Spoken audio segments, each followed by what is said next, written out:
नमस्कार दोस्तों। Good evening, Ram Ram, सत श्री अकाल भाई। सभी का आपके अपने ऑनलाइन प्लेटफॉर्म के ऊपर स्वागत है। एक बार सारे के सारे जुड़ जाओ और जल्दी से मेरे को ये कंफर्म करवाओ भाई, ऑडियो और वीडियो दोनों ओके हैं क्या, दोनों क्लियर हैं क्या। उसके बाद हमारे सेशन को आगे बढ़ाते हैं। लास्ट क्लास के अंदर हम पढ़ रहे थे हमारा रेस्पिरेटरी सिस्टम, श्वसन तंत्र के बारे में। लास्ट क्लास के अंदर हम डिस्कस कर रहे थे कि जो हमारा रेस्पिरेटरी सिस्टम होता है वो क्या होता है, उसके अंदर कौन से पार्ट आते हैं। उसके अंदर हमने ट्रैकिया के बारे में पढ़ा, लैरिंग्स के बारे में पढ़ा था, ठीक है। उसके बाद ट्रैकिया के दो पार्ट होते हैं उनके बारे में पढ़ा था। और आज की क्लास के अंदर हमने लंग्स के बारे में डिस्कस करना है। तो आज की क्लास के अंदर हम लंग्स के बारे में पढ़ेंगे। जो फेफड़े होते हैं वो आपके क्या होते हैं, क्या काम करते हैं भाई, उनके बारे में डिस्कस करते हैं।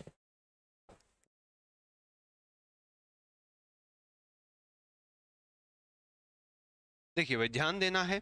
आज की क्लास के अंदर हम जो सबसे पहला आपका पार्ट पढ़ने वाले हैं, सबसे पहला जो पार्ट पढ़ेंगे भाई, वो पढ़ेंगे लंग्स के बारे में। किसके बारे में पढ़ेंगे? लंग्स के बारे में पढ़ेंगे। जो आपके फेफड़े होते हैं, फुफ्फुस होते हैं, वो होते क्या हैं भाई।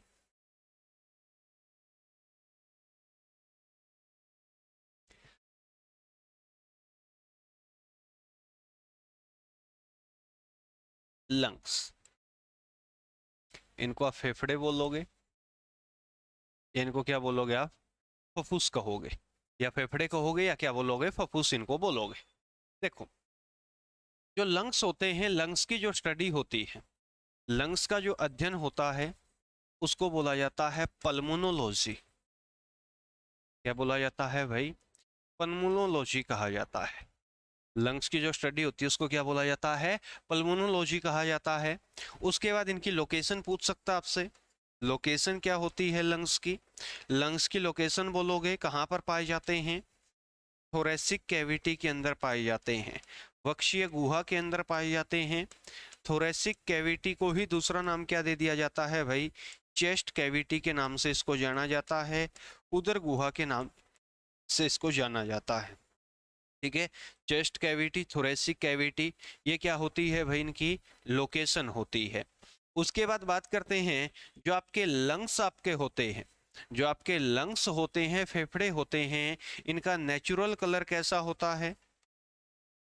नेचुरल कलर की अगर बात कर लेते हैं, नेचुरल कलर जो होता है भाई, वो इनका पिंक होता है। कैसा होता है? पिंक होता है, गुलाबी होता है, ठीक है। और क्या क्वेश्चन बनेगा यहां से आपका? यहां से क्वेश्चन निकल कर आएगा भाई आपका, मेम्ब्रेन ऑफ लंग्स, फेफड़ों की झिल्ली कौन सी होती है? मेम्ब्रेन ऑफ लंग्स, फेफड़ों की झिल्ली कौन सी होती है? उस झिल्ली का नाम होता है प्लूरा, ठीक है। और इस प्लूरा झिल्ली के बीच में और जो आपके लंग्स होते हैं, उन दोनों के बीच में आपका एक फ्लूइड पाया जाता है। उस फ्लूइड को प्लूरल फ्लूइड के नाम से जाना जाता है। किसके नाम से जाना जाता है? प्लूरल फ्लूइड के नाम से उसको जाना जाता है। और जब टीबी हो जाती है, ट्यूबरक्लोसिस जो बीमारी हो जाती है, उसके अंदर जो आपका बैक्टीरियल इन्फेक्शन होता है वो प्लूरा मेम्ब्रेन के अंदर ही होता है और प्लूरल फ्लूइड के अंदर होता है। इस बात के ऊपर भी आगे हम डिस्कस करने वाले हैं भाई। यहाँ तक कोई दिक्कत, कोई परेशानी आपको नहीं होनी चाहिए। उसके बाद आ जाओ, इसका वेट कितना होता है लंग्स का? वेट की अगर बात करूं, मैं वजन की बात कर लेता हूं, तो वजन कितना होता है? 1.3 से 1.5 किलोग्राम होता है भाई, ठीक है ना। ये आपका दोनों का होता है, बोथ का होता है। दोनों जो आपके लंग्स होते हैं उनका जो वजन होता है वो आपका 1.3 से 1.5 किलोग्राम का होता है। ये बात भी आपने ध्यान में रखनी है। उसके बाद अपन बात करते हैं, दोनों जो आपके लंग्स होते हैं ना, इनके नीचे एक ऑर्गन पाया जाता है, ठीक है। इन दोनों के नीचे क्या पाया जाता है? इन दोनों के नीचे आपका एक ऑर्गन पाया जाता है, जिसका नाम क्या होता है?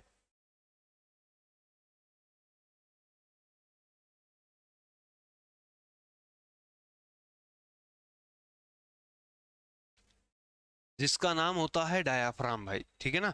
डायग्राम के अंदर भी आप क्लियर एंड कट मेंशन होगा आपको। देखो, ये जो है नीचे, जो ये है आपका, ये क्या है भाई? ये आपका डायाफ्राम है। क्या है भाई? ये आपका डायाफ्राम।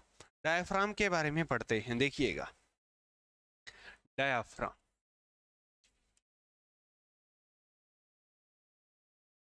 डायफ्राम, डायाफ्राम की अगर मैं बात करूं, आपका डायाफ्राम क्या है भाई,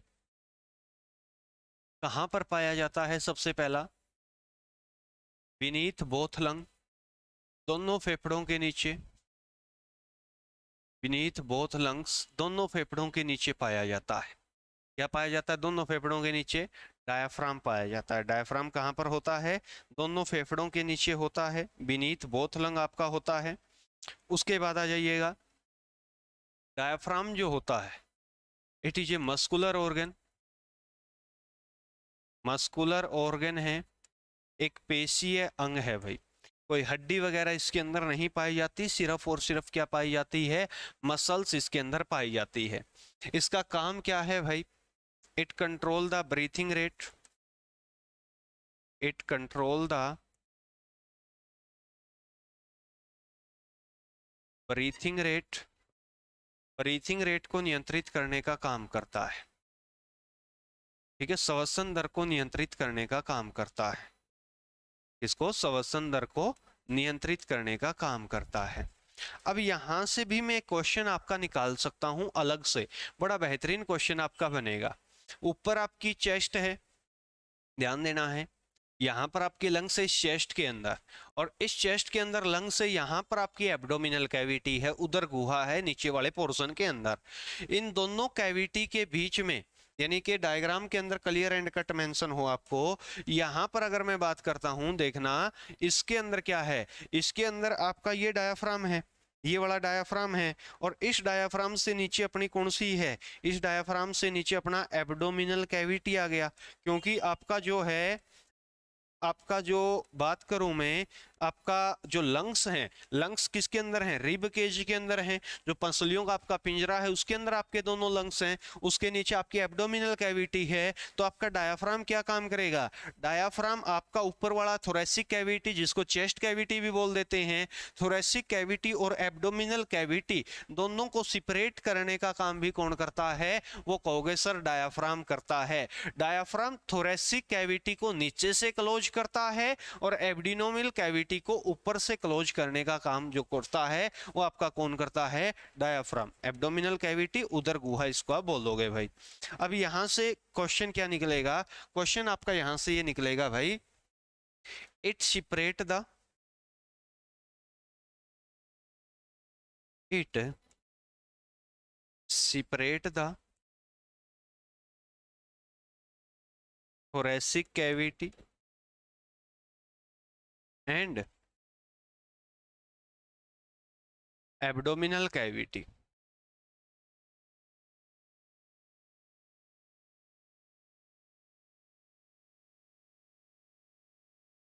ठीक है, थोरेसिक कैविटी और एब्डोमिनल कैविटी, इन दोनों को अलग अलग करने का काम ये करता है। ओके, रिपोर्ट है यहां तक? कोई दिक्कत, कोई परेशानी आपको हो तो बताओ भाई। ठीक है, ये अपना कौन सा था? डायाफ्राम।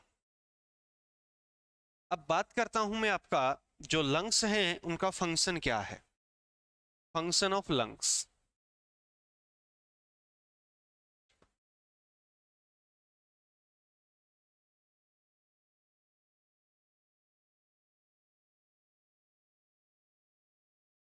इनका काम क्या होता है? एक्सचेंज ऑफ गैसेज,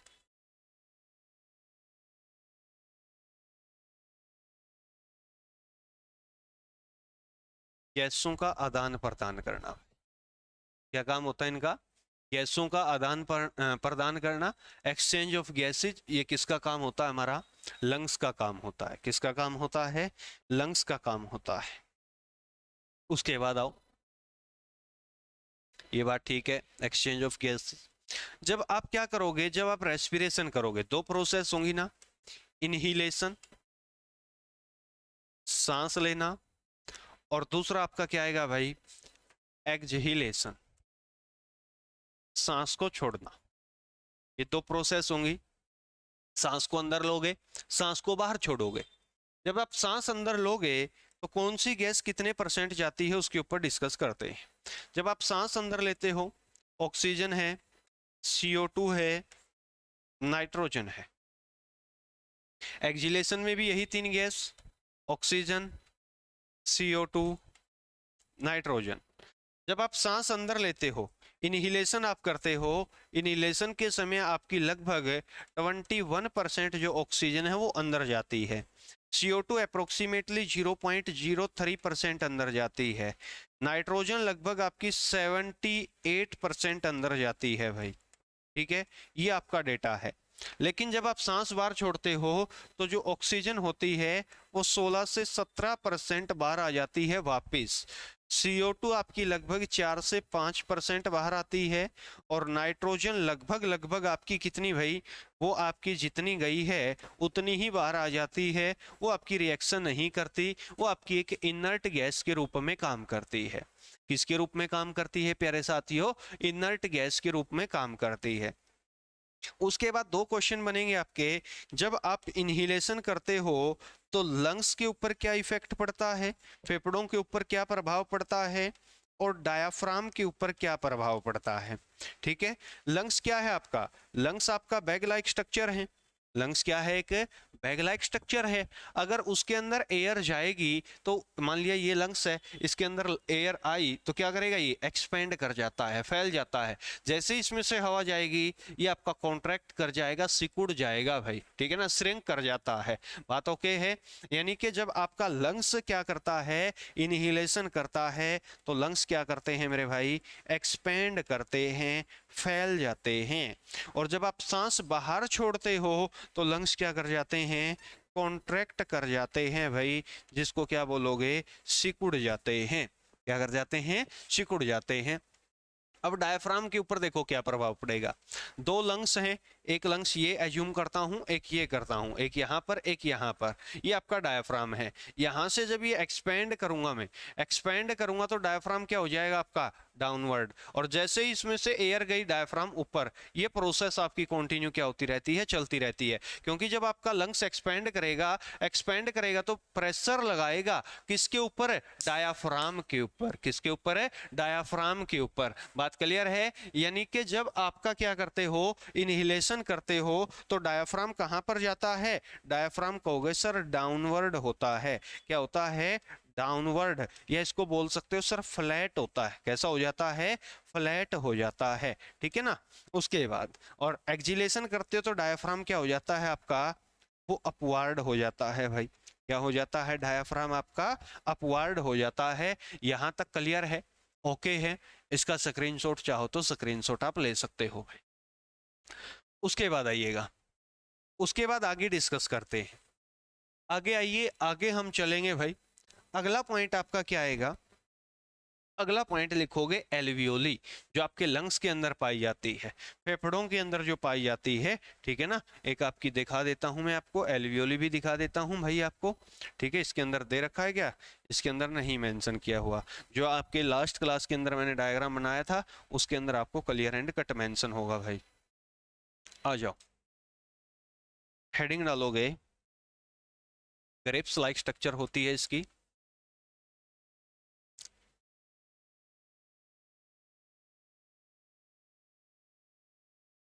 उपिका इसको बोलते हैं, ठीक है। कैसी स्ट्रक्चर है इसकी? Grapes like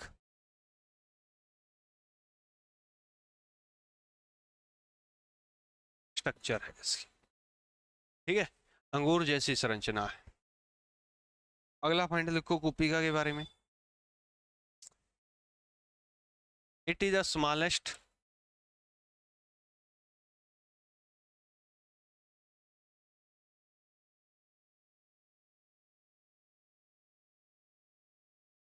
functional unit of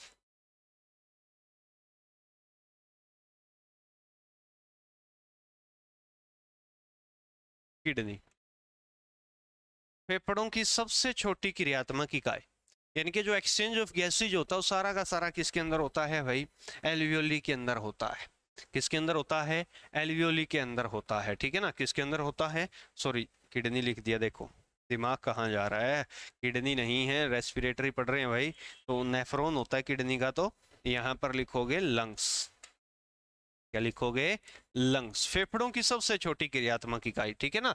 जो आप फेफड़े वो काम करते हैं ना, एक्सचेंज ऑफ गैसेज जो करते हैं आपका, वो आपका कौन करता है? वो आपका एल्वियोली करता है, कुपिका करता है। माफी चाहूंगा भाई इसके लिए आपका।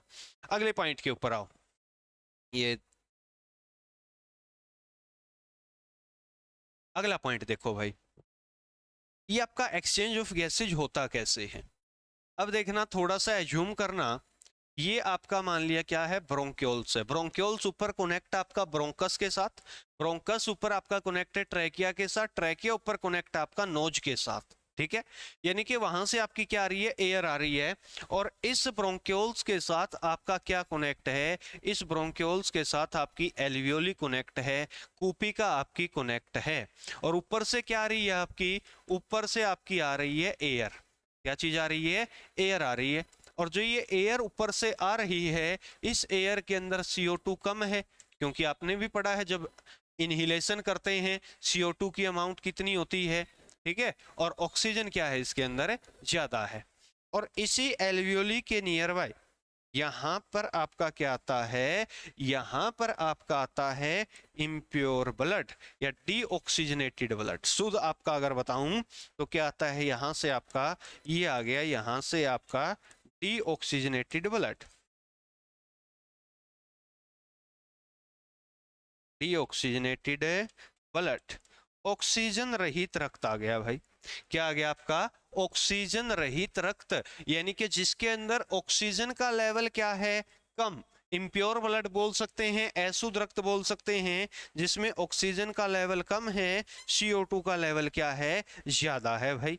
और जैसे ही यहाँ पर आएगा, यहाँ पर आपका गैसेज का एक्सचेंज हो जाता है। इस खून में से CO2 तो क्या हो जाएगी आपकी? आउट। और इस एयर में से ऑक्सीजन क्या हो जाएगी आपकी? इन। और जैसे ही ऑक्सीजन इन होगी, आपका खून कैसा बन जाता है? आपका खून बन जाता है भाई यहाँ से ऑक्सीजनेटेड ब्लड, ऑक्सीजनेटेड ब्लड, ठीक है। इसको बोलोगे आप शुद्ध रक्त भाई। क्या बन गया ये आपका? ये बन गया, कहोगे सर हमारा शुद्ध रक्त बन जाता है भाई। क्या बन जाता है? ये हमारा शुद्ध रक्त बन जाता है, ऑक्सीजनेटेड ब्लड बन जाता है। ओके, रिपोर्ट है आपका, क्लियर कट है यहाँ पर। अब कहोगे सर ये गैसेज का एक्सचेंज जो हुआ है, ये गैसेज का एक्सचेंज किस बेस के ऊपर हुआ है? ये किस बेस के ऊपर आपने गैसेज का एक्सचेंज किया है? तो भाई ये जो गैसेज का एक्सचेंज यहाँ पर हुआ है, ये गैसेज का एक्सचेंज होता है बाय डिफ्यूजन प्रोसेस,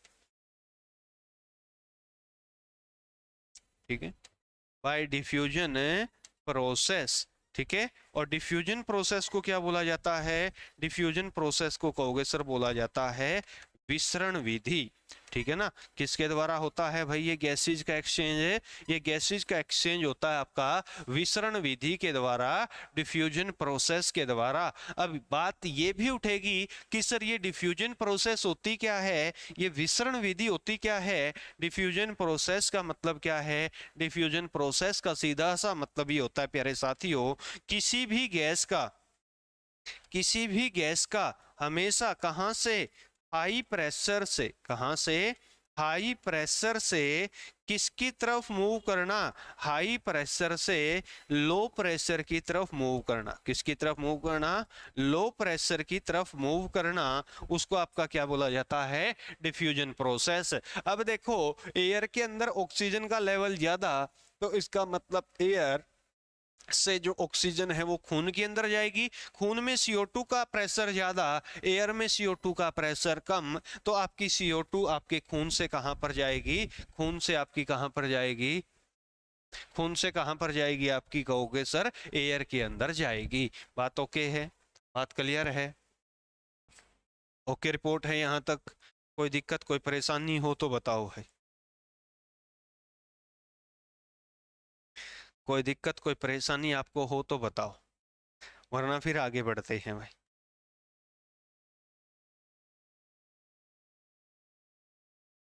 नहीं है?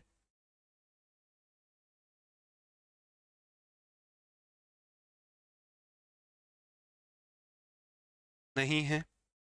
चलिए।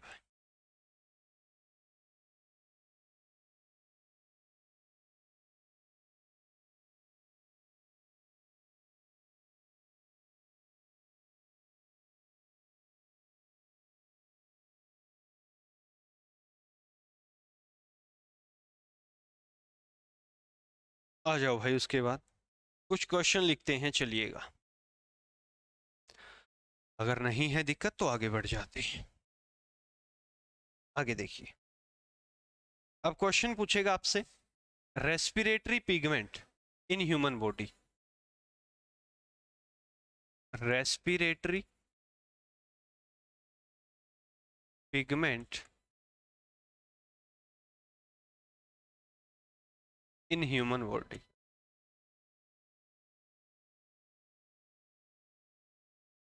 मनुष्य के शरीर में सवसनी वर्णक कौन सा होता है? वो आपका हीमोग्लोबिन होता है भाई, हीमोग्लोबिन। रेस्पिरेटरी पिगमेंट कौन सा होता है ह्यूमन बॉडी के अंदर? हीमोग्लोबिन होता है। कौन सा होता है आपका? हीमोग्लोबिन होता है। याद रखोगे, कौन सा होता है?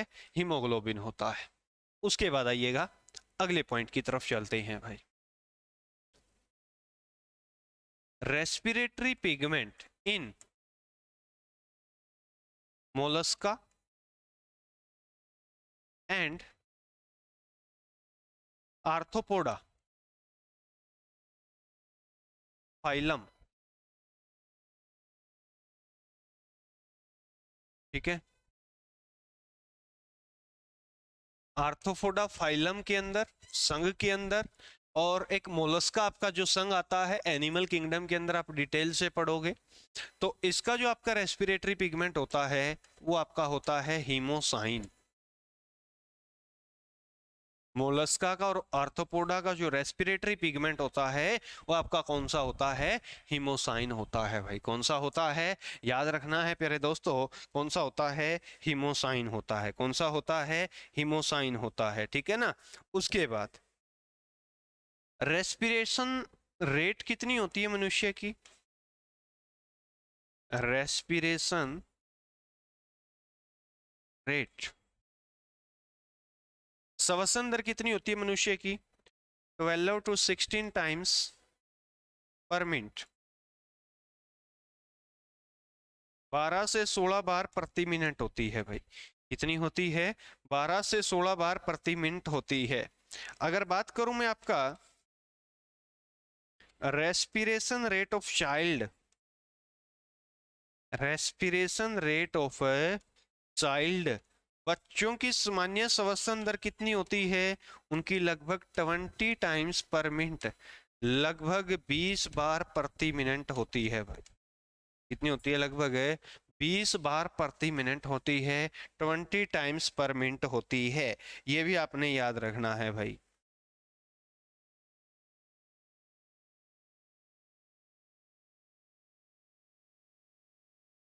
ठीक है, उसके बाद आओ, उसके बाद आता हमारा टीवी, T.V के नाम से जिसको जाना जाता है। इसको टिंडल वॉल्यूम बोलते हैं, टिंडल वॉल्यूम। ठीक है, इसका मतलब क्या होता है? जो भी आप गैस होगी उसका क्या होगा? उसको जितना आप अंदर लोगे और जितना आप उसको बाहर छोड़ोगे, उसका टोटल जो आयतन, टोटल उसका जो वॉल्यूम होता है किसी भी गैस का, उसको टीवी के नाम से जाना जाता है, टिंडल वॉल्यूम के नाम से उसको जाना जाता है भाई। तो लिखोगे volume of inspiration, volume of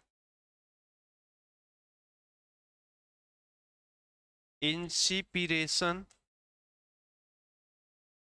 and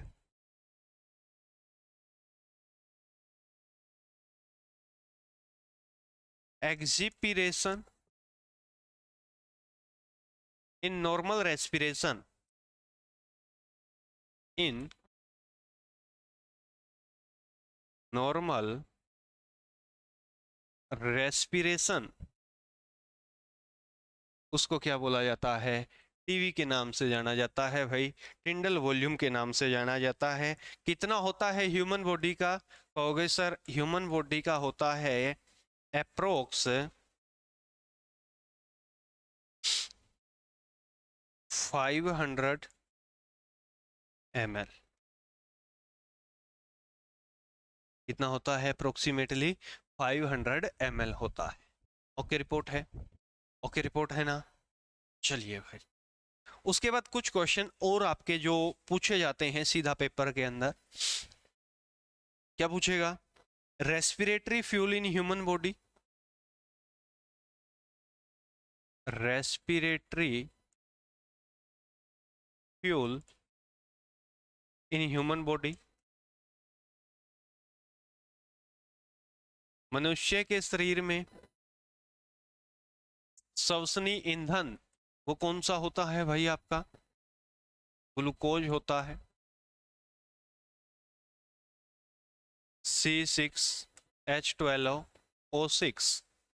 उसके बाद रेस्पिरेटरी फ्यूल के बाद क्या आएगा भाई आपका? Final product of respiration, final product of respiration, respiration का final product CO2, H2O, ATP और पायरुवेट एसिड होता है कुछ मात्रा का। उसके बाद और क्या पूछेगा? Energy currency in human body, energy currency in human body, मनुष्य के शरीर में ऊर्जा की मुद्रा, याद रखोगे ATP कौन सी होती है? ATP होती है। उसके बाद respiration rate is measured by, respiration rate को किसके द्वारा मेजर किया जाता है? स्पाइरोमीटर। बिल्कुल लाइव चल रही है भाई क्लास, बिल्कुल लाइव चल रही है, कोई दिक्कत वाली बात नहीं है, ठीक है ना? बिल्कुल लाइव चल रही है, आप डोंट टेक टेंशन, ठीक है? कंटेंट आपको यहाँ पर बड़ा जबरदस्त मिलेगा, उस चीज की आप बेफिक्र रहो, कोई टेंशन आपने नहीं करनी है, ठीक है? हाँ, आई एम लाइव। अगले पॉइंट पर आइए भाई। अगला क्या पूछेगा आपसे? अगला आपसे पूछ सकता है रेस्पिरेशन प्रोसेस को कौन कंट्रोल करता है?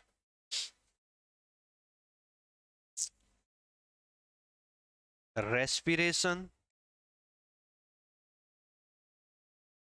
Process is controlled by, respiration process को कौन कंट्रोल करता है? पोन्स वेरोलाई, ठीक है ना? पोन्स वेरोलाई हमारा जो हिंड ब्रेन होता है उसका एक पार्ट है, ठीक है? उसके बाद आइएगा, पश्च मस्तिष्क का एक भाग होता है, पोस्टमैन इसको बोला जाता है, पोस्टमैन ऑफ ब्रेन। उसके बाद अगला point, respiratory system is controlled by, respiratory system किसके द्वारा कंट्रोल किया जाता है? दिमाग का ही एक हिस्सा आता है हमारा मेडुला ओब्लंगेटा, MO के नाम से जिसको जाना जाता है शॉर्ट फॉर्म में भाई, ठीक है? मेडुला आप बोल सकते हो। उसके द्वारा इसको क्या किया जाता है प्यारे साथियों? कंट्रोल किया जाता है। ऐसी मैं उम्मीद करूंगा, आशा करूंगा कि यहां तक आपको कोई दिक्कत कोई परेशानी नहीं आई होगी।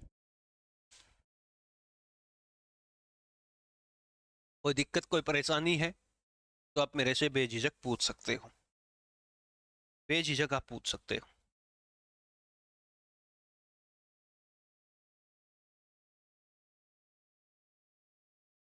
ठीक है?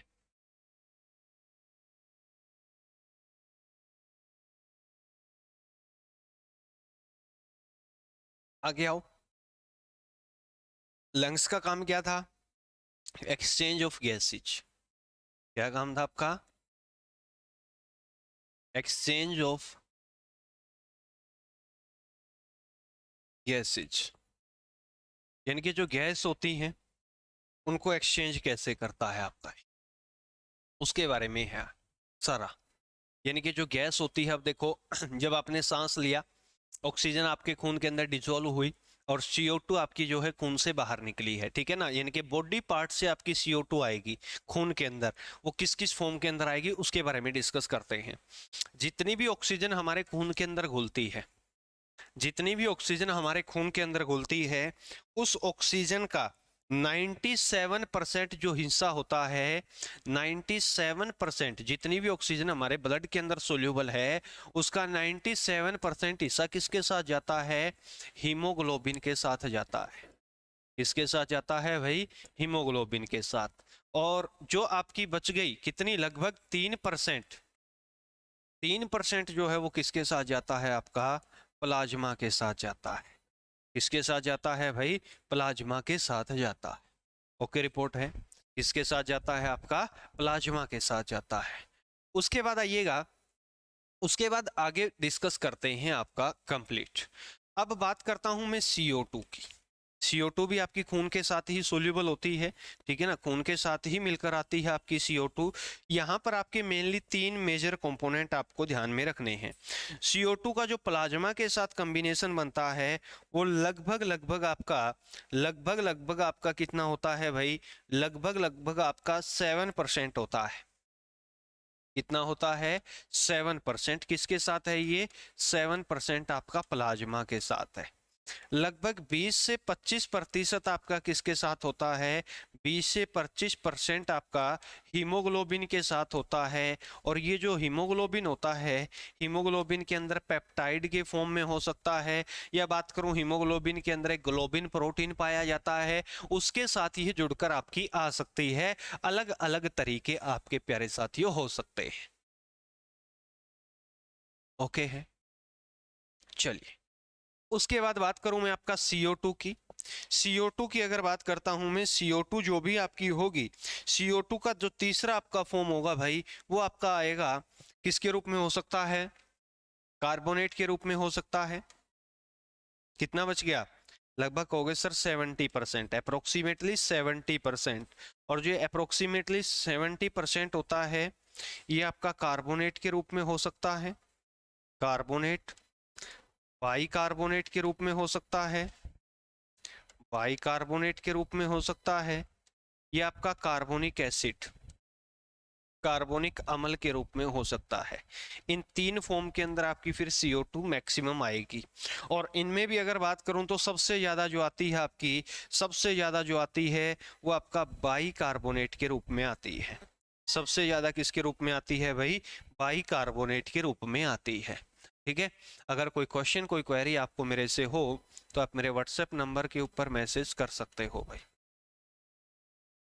ठीक है, ये व्हाट्सएप ओनली ये आपका रहने वाला है, इसके ऊपर आप मैसेज छोड़ सकते हो इस नंबर के ऊपर। ठीक है, या अपना जो फिर सोशल मीडिया अकाउंट रहने वाला है, AJ_NAN_ भाई, इसके ऊपर आप मैसेज करके कुछ भी आप मेरे से पूछ सकते हो, जो भी आपको इससे रिलेटेड डाउट लगे भाई। अगले पॉइंट के ऊपर आइएगा। अगला पॉइंट देखिए भाई, अगले पॉइंट के ऊपर चर्चा करते हैं आपका। अगला क्या आएगा आपका? सबसे ज्यादा जो CO2 आती है किसकी फॉर्म में आती है? बाइकार्बोनेट के रूप में आती है। अब कुछ टर्म है, कुछ डिजीज हैं जो आपके रेस्पिरेटरी सिस्टम से बिलोंग करती हैं। लिख लो, some disease related to respiratory system. Respiratory system से रिलेट करने वाली आपकी कुछ डिजीज हैं, उनके नाम लिखते चलिएगा ध्यान से। सबसे पहला लिखिएगा यूपीनिया।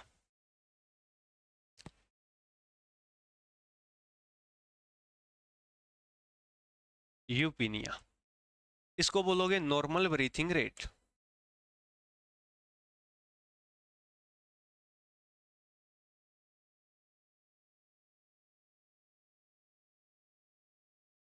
ठीक है, उसके बाद लिखोगे हाइपोनिया, डिक्रीज इन ब्रीथिंग रेट। जो आपकी श्वसन दर होगी वो क्या कर जाएगी? हाइपोनिया के अंदर आपकी घट जाएगी। उसके बाद हाइपरनिया,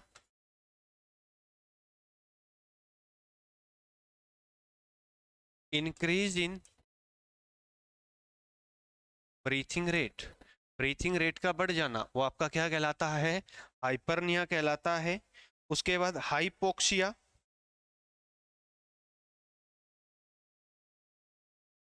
हाइपोक्सिया,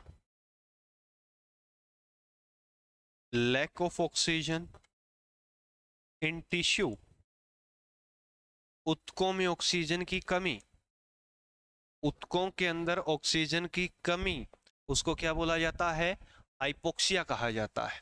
ऊतकों के अंदर ऑक्सीजन की कमी को क्या बोला जाता है, हाइपोक्सिया। क्या बोला जाता है, हाइपोक्सिया। उसके बाद एक टर्म आएगी anoxia, anoxia, no oxygen in tissue, ऊतकों में ऑक्सीजन का बिल्कुल ना होना भाई, 0% ऑक्सीजन होना टिश्यू के अंदर, उसको क्या बोला जाता है, आपका एनोक्सिया बोला जाता है। ये टर्म याद रखना भाई, उसको क्या बोला जाता है, एनोक्सिया बोला जाता है। यूपीनिया आपका नॉर्मल ब्रीथिंग रेट होता है, हाइपोनिया आपका डिक्रीज हो जाती है ब्रीथिंग रेट, ठीक है ना। उसके बाद आपका hypoxia, lack of oxygen in tissue, hyperpnoea increase कर जाएगी। एनोक्सिया में आपका बिल्कुल भी आपका क्या नहीं होगा भाई, बिल्कुल भी आपका क्या नहीं होगा, बिल्कुल भी कहोगे सर हमारा बात करूं मैं, बिल्कुल भी ऑक्सीजन टिश्यू के अंदर नहीं होगी।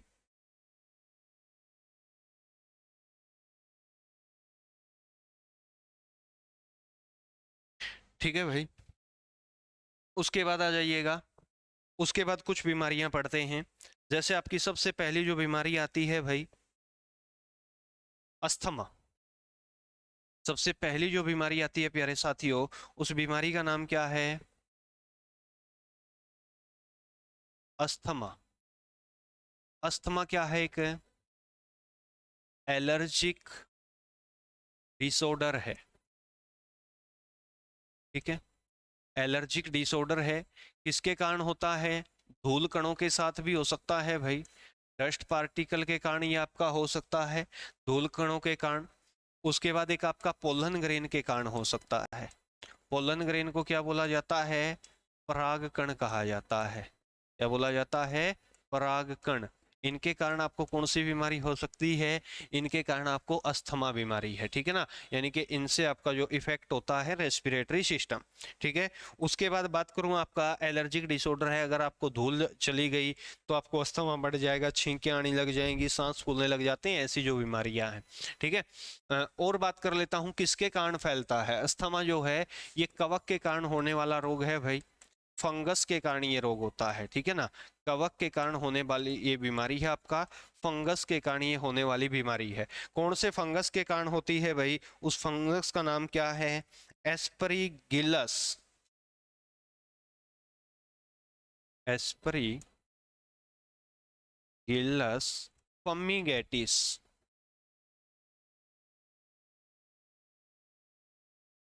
ठीक है भाई।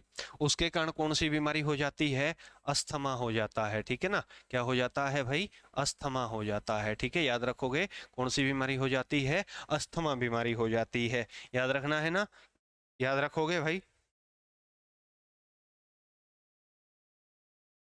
ओके रिपोर्ट है, कोई दिक्कत।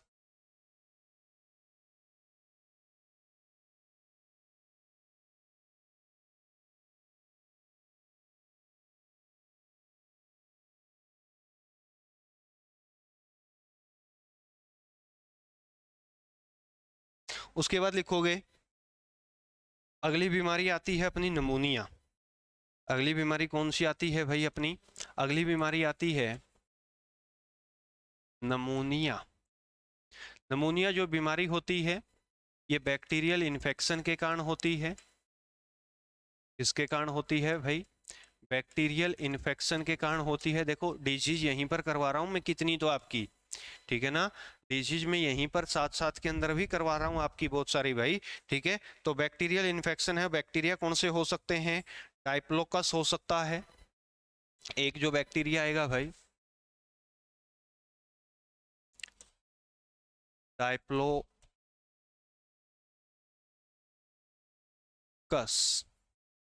ठीक है। कौन सा बैक्टीरिया है, एक बैक्टीरिया का नाम लिखोगे आप डायप्लोकस, और दूसरा कौन सा होता है भाई, स्टेरो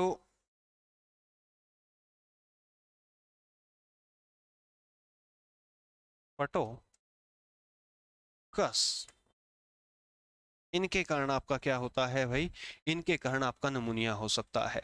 ये क्या करते हैं, ये दोनों के दोनों आपका जो एल्वियोली होती है, एल्वियोली में इन्फेक्शन करते हैं भाई, ठीक है ना। क्या करते हैं, ये आपका इन्फेक्शन करते हैं, ठीक है। यहाँ पर मैं पॉइंट लिख ही देता हूँ, दे जनरेट द इन्फेक्शन, दे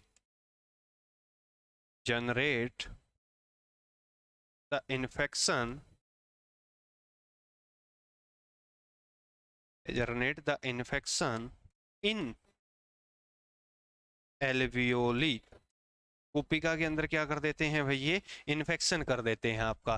कई बार आपका बात करता हूं, जैसे पशुओं के अंदर भी होता है ऐसा, जब पशुओं के अंदर कई बार एक नलकी देते हैं ना पशुओं को, ठीक है ना। जब नलकी दी जाती है पशुओं को तो उसके जीभ वगैरह के ऊपर हाथ रख लेते हैं, और जो लिक्विड होता है वो फिर आपका फूड पाइप या इसोफेगस के थ्रू ना जाकर ट्रैकिया के अंदर चला जाता है, और ट्रैकिया के थ्रू जब वो आपका लास्ट में ट्रैकिया से होता हुआ फिर आपका जाएगा ब्रोंकस के अंदर, फिर ब्रोंक्योल्स के अंदर, फिर आपका एल्वियोली के अंदर चला जाता है। जब एल्वियोली में इन्फेक्शन हो जाता है उसको क्या बोला जाता है, निमोनिया बोला जाता है। उससे भी आपका निमोनिया हो सकता है जब कोई लिक्विड आपका भर जाता है। किसके अंदर भर जाता है भाई, लिक्विड आपका भर जाता है एल्वियोली के अंदर। उसके बाद लिखोगे हे फीवर,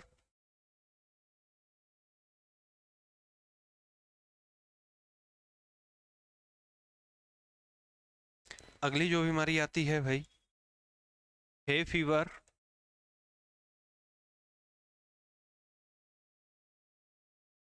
क्या है ये, it is a type of allergy, it is a type of allergy. अगला पॉइंट क्या बनेगा, infection take place in nasal cavity, जो आपकी नाक गुहा होती है उसके अंदर क्या हो जाता है भाई, इन्फेक्शन हो जाता है।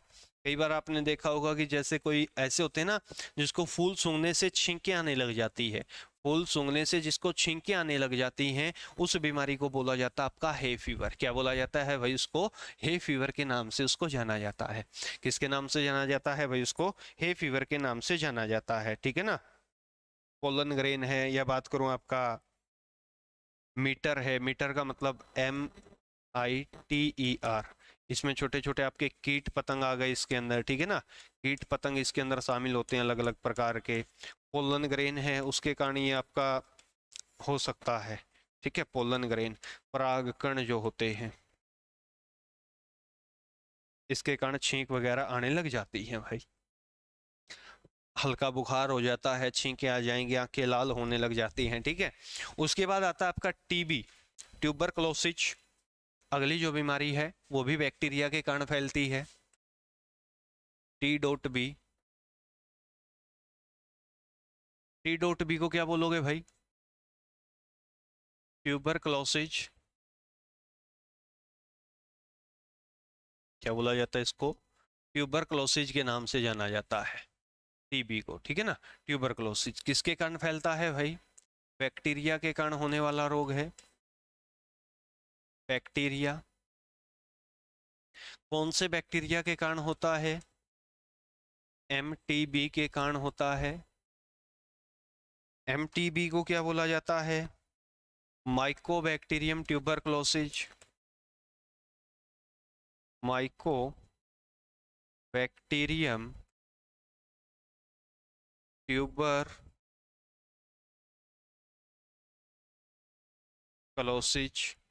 MTB के कारण ये फैलता है भाई। कौन से बैक्टीरिया के कारण फैलता है, MTB के कारण फैलता है, MICR लिख लेना भाई, माइक्रोबैक्टीरियम ट्यूबरक्लोसिस, ठीक है। उसके कारण क्या फैलता है हमारा, उसके कारण आपका टीबी फैलता है भाई, ठीक है ना।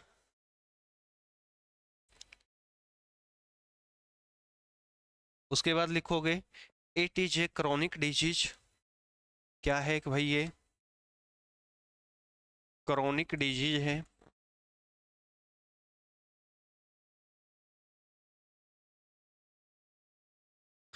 इसका मतलब क्या होता है? लंबे समय तक चलने वाली बीमारी।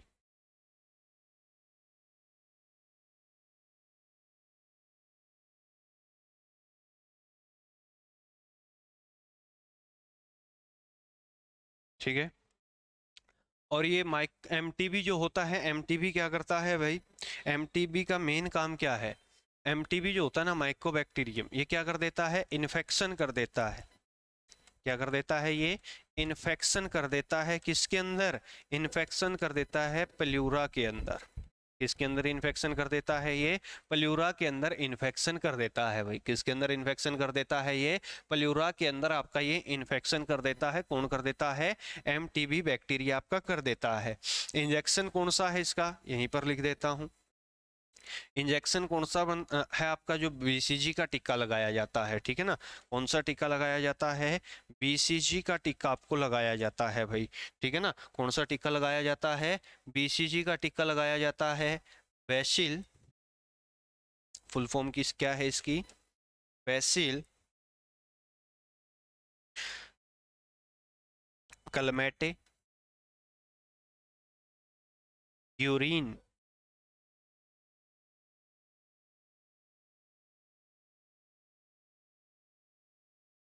ठीक है। ये आपकी बीसीजी की क्या है भाई? फुल फॉर्म है। उसके बाद दो बीमारी और याद रखना है। एक आपका वाइट लंग है,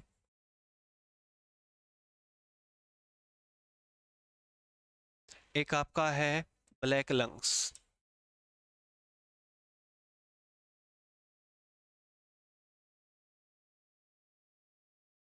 क्वेश्चन तो नहीं बनेगा, कई बार वैसे ध्यान में रख लेना भाई। जो वाइट लंग होता है, वाइट लंग जो आपके कहाँ पर? कॉटन फैक्ट्री में जो काम करते हैं उनको ये बीमारी होती है। क्योंकि जो आपका रुई होती है ना, उसके छोटे छोटे कण आपकी बॉडी के अंदर चले जाते हैं और आपके फेफड़ों के अंदर वो जम जाते हैं जाकर, ठीक है। जो वाइट लंग बीमारी होती है वो आपका रेस्पिरेटन से संबंधित है। यानी कि जो रुई होती है आपकी, कपास बोल सकता हूँ, कॉटन जो होता है उसके छोटे छोटी जो सफ़ेद पार्टिकल होते हैं वो बॉडी के अंदर एंटर कर जाते हैं। और जो कॉटन होता है ये आपका कोयला की जो खानों में काम करते हैं और जो सीमेंट की फैक्ट्री में काम करते हैं भाई, उन लोगों को ये बीमारी होती है। उनके जो छोटे छोटे ब्लैक पार्टिकल होते हैं वो आपके लंग्स के अंदर जाकर जम जाते हैं, जिससे आपके फेफड़े काले दिखाई देने लग जाते हैं भाई। बात ओके है? क्लियर है यहाँ तक? तो ये था भाई आपका कंप्लीट रेस्पिरेटरी सिस्टम। हमने इसका पूर्ण रूप से विश्लेषण कर दिया है, हर चीज़ हमने पढ़ ली है। इससे बाहर आपका कुछ नहीं आने वाला है भाई। तो ऐसे ही आपने प्यार और प्रेम बनाए रखना है और सभी तक इस वीडियो को आपने पहुंचाना है, सभी को आपने बताना है। चलिए, सभी का धन्यवाद। जय हिंद भाई। मिलते हैं नेक्स्ट वीडियो के अंदर एक बेहतरीन लेक्चर के साथ।